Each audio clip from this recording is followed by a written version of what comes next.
So how to make friendship profile on Snapchat. Here's a quick tutorial for you. So here is Snapchat app.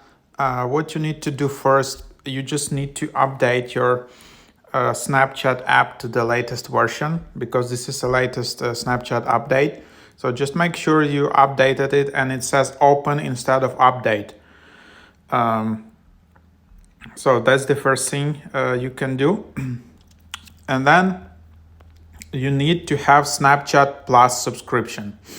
It's not gonna work with free version of Snapchat. So unfortunately we'll need to upgrade, but the good news is that Snapchat Plus has a free trial, I think. And then if you don't like it, you can easily cancel it. But I have Snapchat Plus for you here. So here you can just see it.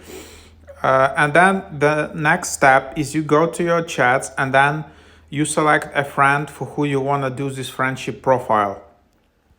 Just tap and hold on that friend and pin as your #1 best friend. And then you can filter out your best friends in the top and basically tap on the avatar of that friend. And then here you will see this best friend poses picture. So that's how you see these two Bitmojis, two avatars here. It only works with best friends. If you tap on other friends' profile, you're not gonna see that best friend poses. So yep, that's how you do it. That's the guide for you to get started.